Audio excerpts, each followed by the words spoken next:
What's happening, everybody? We got UFC 305 this weekend. It should be an awesome card. I'm really looking forward to it. And in this video, I'm going to be breaking down everything that you need to know to win some money on DraftKings this week using the Sims tool here at Stochastic. So I've built out a bunch of lineups. I've simulated them. Going to show you guys the results of that and some of the fighters I'm targeting. I've also got a new tool on the site that I'm going to show you here in a second. So like this video, subscribe to the YouTube channel. Also going to be doing a giveaway. If you guys could leave below in the comments two things. Let me know who you think is going to win the main event, as well as how many DraftKings fantasy points you think that fighter is going to score. I'm going to find the person who gets the closest to the correct answer, have to get the winning fighter correct, and then closest to the fantasy point total. And I'll give that person a 1-week free subscription to our site. And we also have a new tool here. It is a single lineup simulator. So I know a lot of you people playing DFS, maybe you don't have a need to go and build out thousands of lineups and simulate them all and build a portfolio of 150 lineups. So what we have here is a way that you could hand build one single lineup and then you could simulate it, and it takes like 10 seconds. You see the results of that sim. So this is a really great tool for somebody who either plays single entry, or if you just play 1, 2, 3 lineups in large field GPPs, you could build some lineups in here. You could simulate them, see what the expected results of that lineup are. And if it has a positive sim ROI, you're good to go. It's a good lineup. But if it's a lineup, maybe you run through and it says it has like a negative 10% ROI, well, then you could rebuild the lineup until you get a lineup that is expected to be a positive lineup that returns you some money. And then there's also a couple different settings in here where you guys could either make it for a single entry contest, which is small field, or for a large field tournament, depending what kind of lineup you're looking to play for that contest. So new tool on the site, really excited for it. We've already rolled it out for baseball. Now we also have it for MMA as well as golf. So if you guys want to sign up for any of the packages we have here at Stochastic.com, links down below in the YouTube description box. But let's get into the fights here, beginning with the main event. One other thing I want to let you guys know is that the weigh-ins are taking place really late on Friday night, actually around the time I do my baseball show. So I usually record this right after weigh-ins just to make sure everybody's on weight, nothing crazy happens.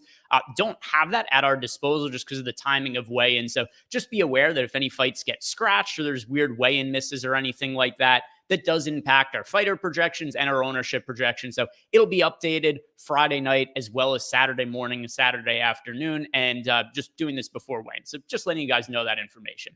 But let's get into the main event. We got Dricus du Plessis defending his title against Israel Adesanya. And this is a really difficult fight for me to call. A year ago, when these two were initially scheduled to fight, I was pretty confident Izzy was going to beat Dricus. But what's happened since then? Dricus has had a couple of pretty impressive performances. Of course, him steamrolling Robert Whittaker, as well as his win over Sean Strickland to become the champion.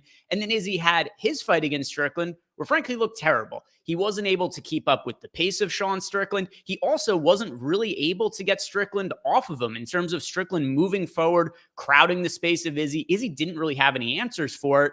And Dricus is able to implement a lot of the same sort of pace and pressure that Strickland was able to, albeit he's not as defensively responsible as Strickland. So there's definitely a lot more added risk of du Plessis getting knocked out coming in than there was relative to Strickland, just because Strickland actually does have some of the better defensive metrics in all of the UFC, whereas Dricus defends strikes at, what is it?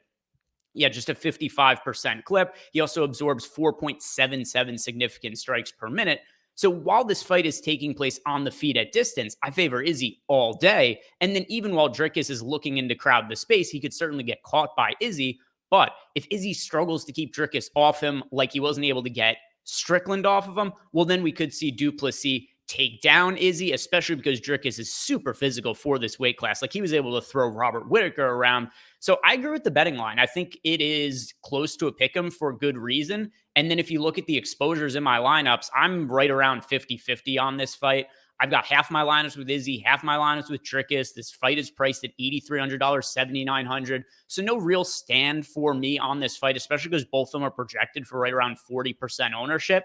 If we were to get closer to lock and say like du Plessis was like 50% owned and Izzy was 30% owned, then I'd be a little bit heavier on Izzy just because of the ownership gap. But all else looks the same. We got a fight that's close to a pick'em. It's right in the mid-range. The ownership's really similar on the two of them.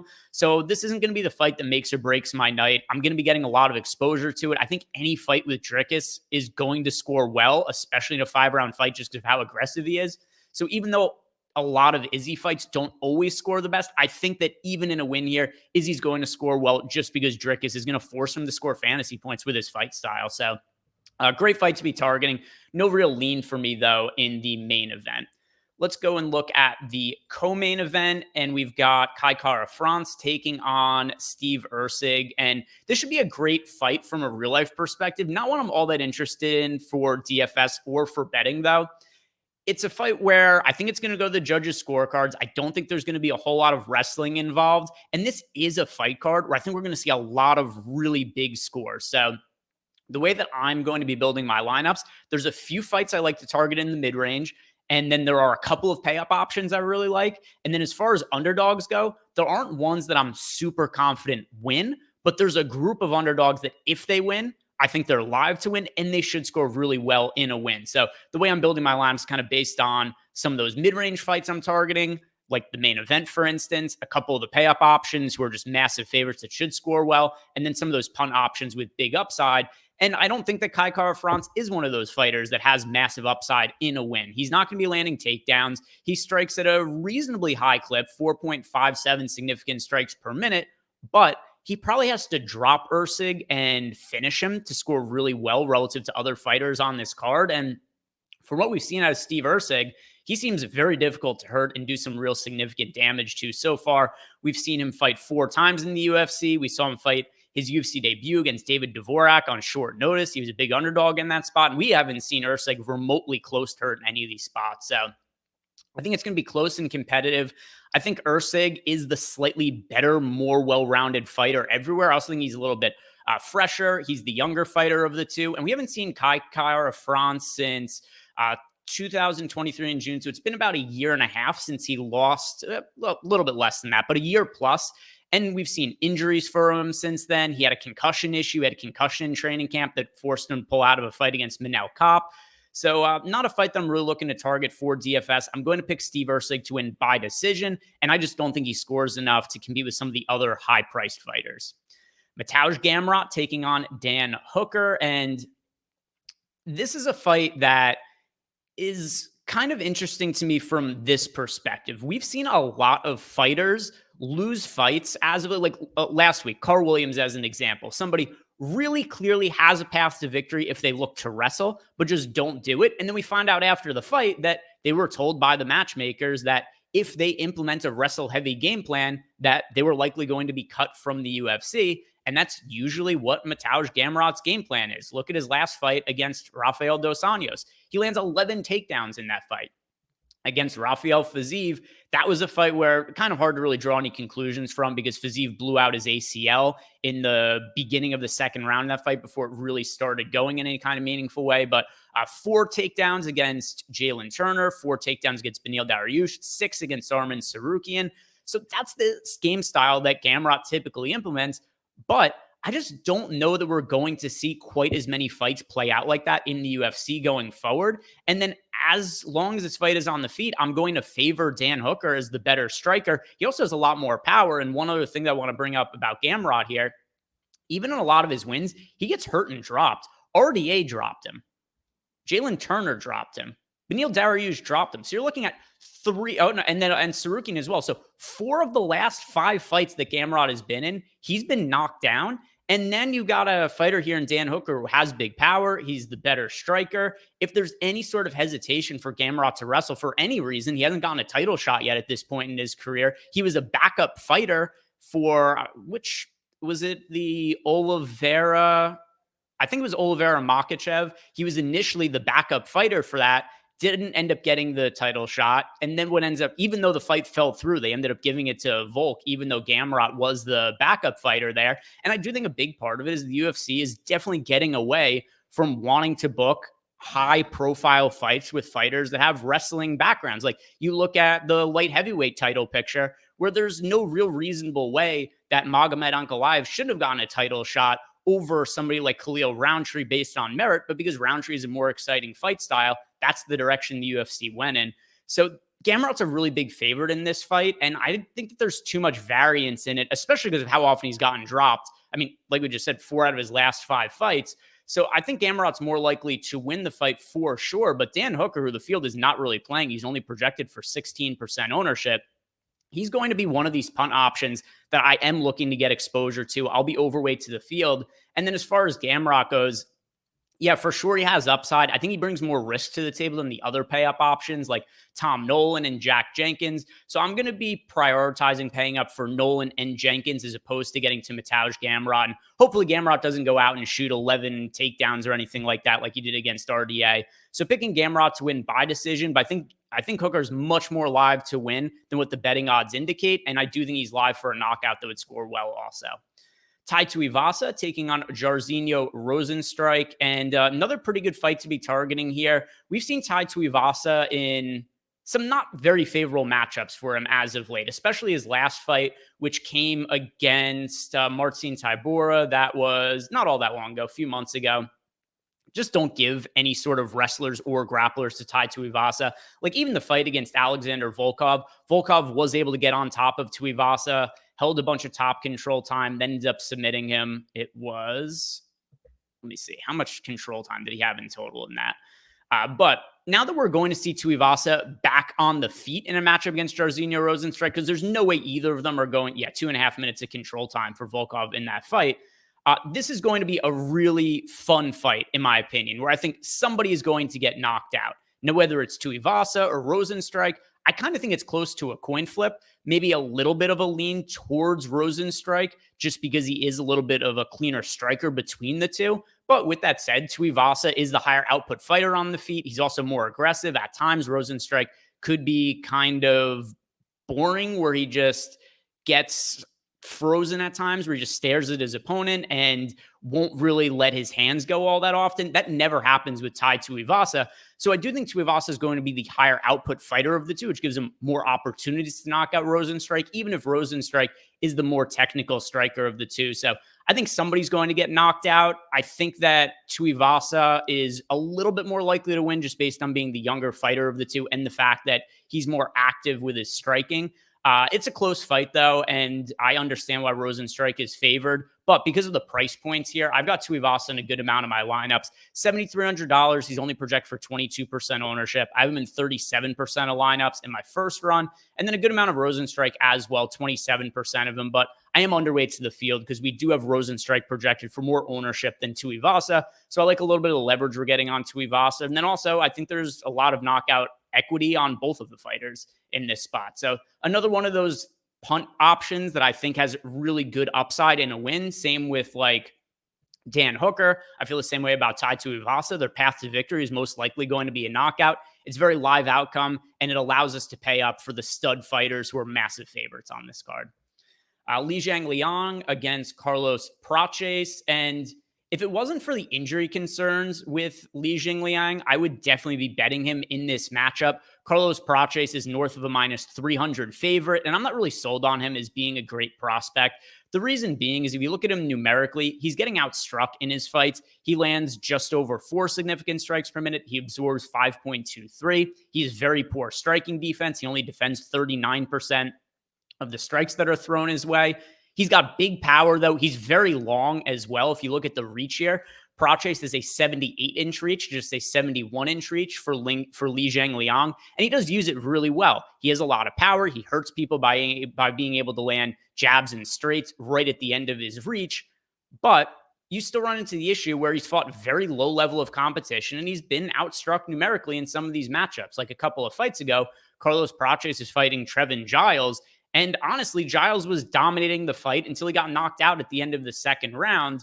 And now you've got a fight here where Prates, not a minutes winner, taking on Leong, who is going to be the toughest test of Prates' career. And we've never seen Leong knocked out before. He's been submitted, but we've never seen him knocked out on the feet. And that's not really something that Prates is not going to be looking to wrestle here or grapple in this matchup.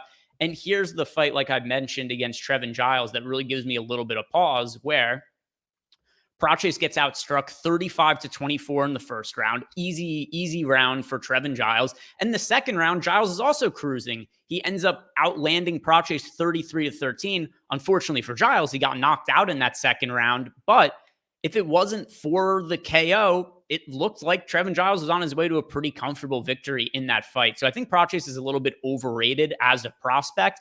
I'm just a little bit hesitant to bet on Leong because of the fact we haven't seen him fight in 2 years. He's coming off a spine injury. That's always scary. He's 35 years old now as well. So long layoff, significant injuries coming off of. You don't know exactly what his form is going to look like. I think he's a live underdog, so I'll take some shots on Leong. But with that said, there are other underdogs that I prefer targeting on this card. Junior Tafa taking on Walter Walker. And this is another fight that should be a really good one to target because if Walker is able to land some takedowns in this fight, in his last fight, which was his UFC debut against Lucas Bresky, we did see him land 4 takedowns in that fight. The problem with Walter Walker is that he gassed and was just massively tired by the end of the fight. So it was a pretty poor showing for him. But Junior Tafa on the other side of the fight has zero grappling or takedown defense. And we've seen in the past that when somebody gets on top of Junior Tafa, he doesn't go anywhere. The round is over. If you land a takedown against Junior Tafa, you have won the round against Junior Tafa. So if Walter Walker lands 2 takedowns in this fight, he wins the fight.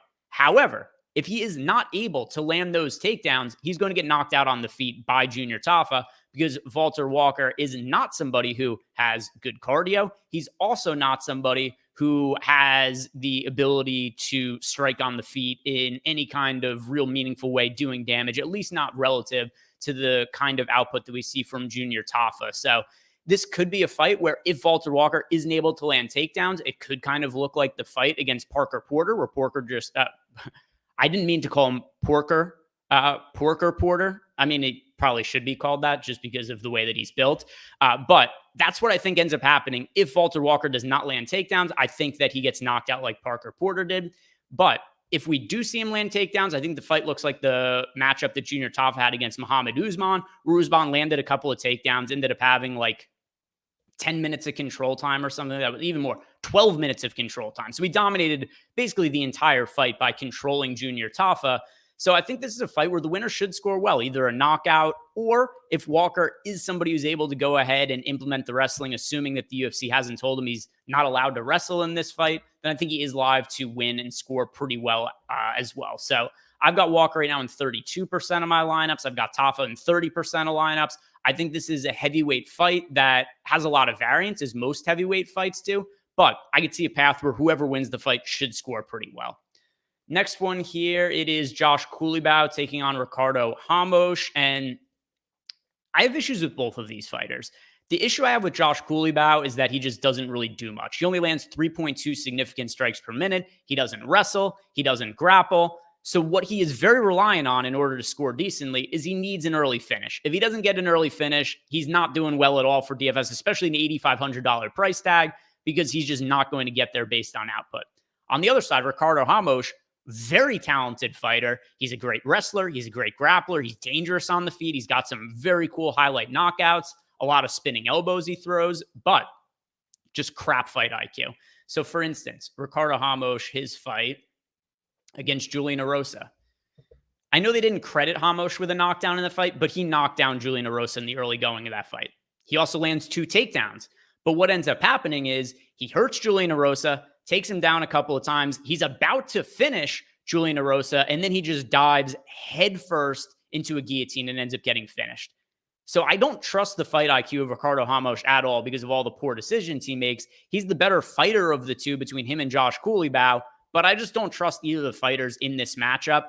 For DraftKings purposes, I don't have all that much interest in Culibao. I have a little bit of interest in Ricardo Ramos just because he is the cheaper fighter of the two. And you can see a scenario where if he lands takedowns, he could submit Josh Culibao. He's miles better as a grappler. I just don't trust Ramos' ability to fight with good game plans, to have a high fight IQ. But he's a talented fighter. If he does show up, which we do see from time to time, he has potential to score well. So a little bit of interest in Ricardo Ramos. Josh Culibao, not somebody who's going to be making his way into my lineups. And also, we don't have Ramos projected for all that much ownership. Just 22.6% projected ownership going to Ramos. So he is somebody who's pretty easy to get overweight to at modest ownership. So another one of those punt plays with some upside. However, my favorite punt play with upside for the entire slate is right here. Casey O'Neill taking on Luano Santos. And the reason for that is just because of... Didn't I just click on the other one? Why did it go to this? There we go. All right. Luana Santos taking on Casey O'Neill. Casey O'Neill's output is ridiculous. She lands 8.5 significant strikes per minute. She also lands nearly 2 takedowns per 15 minutes. She is constantly doing stuff. And when she wins fights, she scores extremely well because of the output that she brings to the table. So if you look at Casey O'Neill, even in a loss against Jennifer Maia, she landed 137 significant strikes. You look at her win over Roxanne Modafferi, 229 significant strikes. In a second round finish over Antonina Shevchenko, 52 significant strikes and 3 takedowns. In a win over Laura Procopio, 71 significant strikes, a takedown. She ends up winning by submission. So there are so many paths for Casey O'Neill to score well on DraftKings. She's one of these fighters who I don't think she's all that great for real life purposes. There was a point in time where she was a really hyped prospect, and I don't think that she's live to make a title run or anything like that in the future. But as far as DraftKings purposes go, she's in a close competitive fight here. And when she does win, she typically scores well because of her crazy output. So she's my favorite cheap fighter to be targeting on the entire card. I do think that Santos is more likely to win of the two because there's kind of questionable takedown defense from O'Neill. But I think that if O'Neill wins, she's just so likely to be in the winning lineup that I have her in 40% of my lineups, $7,600. We currently have her projected for 31% ownership. Wouldn't be surprised if that ends up creeping up to like the 35 to 36% range or something like that as we get closer to lock. But I think that she's pretty clearly the best fighter to target sub 8K. So I'm going to be getting a lot of exposure to Casey O'Neill. I think that she's a really, really good high upside GPP target. Even for cash games, I think that she's playable just because of the amount of output she puts out. On the other side, I do think you can make a case for Luana Santos just because if she is able to land takedowns against O'Neill, then you could see her score decently. But there's just so many other fighters that are priced in like the mid 8K range to the pay up options that I prefer that I'm not going to have that much exposure to Luana Santos. Moving on here, we have Jack Jenkins against Herbert Burns. The next 2 fights we have here are fights that are massively one-sided and honestly probably shouldn't even be booked. So Jack Jenkins taking on Herbert Burns. Herbert Burns has 3-ish minutes of cardio. So what happens in Herbert Burns fights is either he wins in the first couple of minutes or he gasses and gets finished himself, which we've seen time and time again. Herbert Burns also quits very frequently. He quit in the loss against Julio Arce.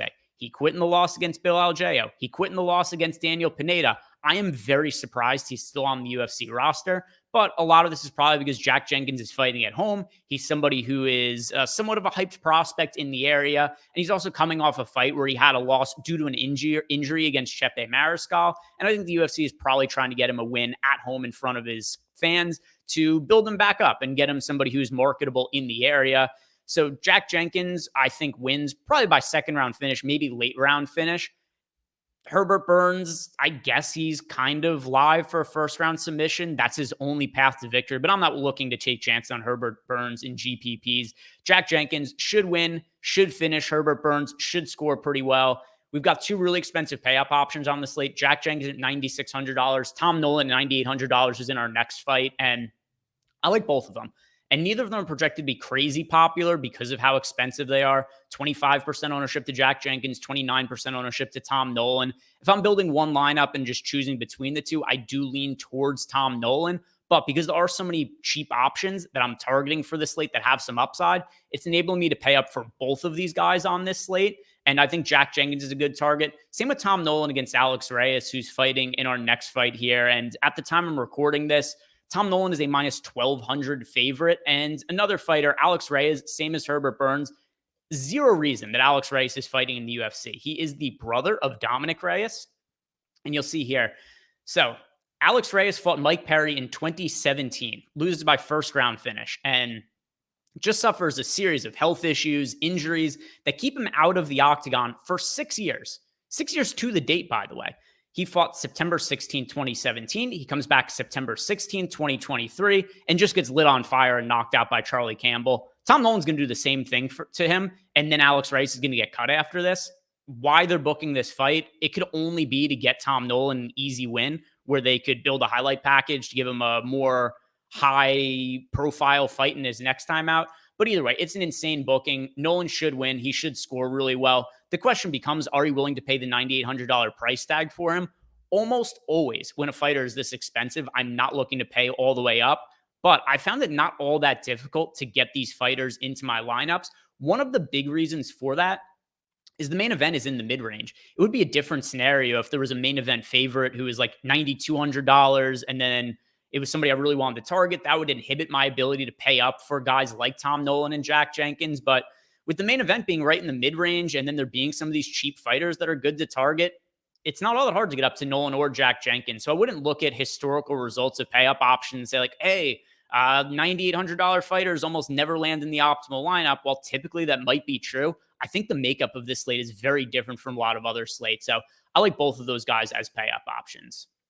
Song Kenan taking on Ricky Glenn. I have some interest in Song Kenan, mostly because he has power, and I think that Ricky Glenn is completely finished. He has looked terrible in his recent fights. So his fight against Christos Yagos in 2023, he got knocked out in a minute. His fight against Drew Dober, that was also in 2023. He got knocked out in a minute. So he's now taken almost a year off, but Ricky Glenn's also had a bunch of injuries. He's had knee issues, and I don't think this is a great matchup for him against Song Kenan. So I think this is another spot where Ricky Glenn probably gets knocked out by Song Kenan. It is a step down in competition relative to some other opponents. If you look at the overall metrics on Ricky Glenn, they're not terrible, but a lot of that's from when he was a younger fighter where he used to be decent. I just don't think he has any durability left at this point in his career. It's not like he's crazy old or anything like that. He's only a year younger than Song Kenan. It's just the mileage on the body of Ricky Glenn and how poor he's looked in recent fights. I'm not even all that high on Song Kenan as a fighter in general. It's just that I would pick pretty much anybody to knock out Ricky Glenn at this point. So Song Kenan, I do him right around 30% of my lineups. I'm not going to be taking chances on Ricky Glenn as a punt option. And then finally, we have Stuart Nicoll taking on Jesus Aguilar. And I was a little surprised looking back at some of Aguilar's fights as well as his metrics, because he's somebody who has a wrestling background, but actually doesn't really defend takedowns well. He only has 40% takedown defense. And his last fight against Mendoza, how many times was he taken down in that fight? I think it was like 4. Let's see, pulling up the stats here. And that's also the kind of fight that Stuart Nicoll usually brings to the table. He's often looking to be pretty aggressive moving forward on the feet. He looks to shoot a lot of takedowns. So just based on how Jesus Aguilar has looked in some of his fights, and yeah, it was 4 times that he was taken down by Matheus Mendoza. It was, 4 of 8 takedowns Mendoza had against him. So we could see a similar fight play out here against Nicoll. The only issue I have is that Nicoll's priced at $9K, and I like Tom Nolan. I like Jack Jenkins, and I'm going to prioritize them over paying up for Nicoll. So I think Nicoll wins. I think he wins by decision. I just don't think he scores quite as well as some of the other pay-up options on the slate. So I'm in about 20% of lineups right now. Not going to necessarily write him off or anything, but if I'm playing 1, 2, 3 lineups, I wouldn't have Nicoll in any of them. So that is going to do it for us today, guys. If you haven't done yet, like the video, subscribe to the YouTube channel. If you want to sign up for a data package on our site, not only do you get our fighter projections, our ownership projections, but also it now comes with access to a single lineup simulator that I showed you guys before. And if you want to sign up for any of the other packages here, links are down below in the description box. Don't forget to leave a comment below who wins the main event and also how many fantasy points do they score. Whoever is closest to the correct answer going to give you a free sub to the site. And then one other thing to note, it is my birthday next week and I'm going to be going away. I'll be on vacation. I'll be off for the week. So I'm not going to have a video next week. First time that I've taken one off in, I don't know, probably close to like 8 months or something that I haven't done a UFC video on a Friday, other than obviously weeks where there are no card. So won't be here. If you guys are looking for my video, that's going to be the reason why next week. But I'll be announcing the winner the subsequent week when I'm back from vacation. But thank you guys very much for watching. If you haven't done yet, like the video, subscribe to the YouTube channel, and enjoy the pay-per-view this weekend. It should be a great fight card.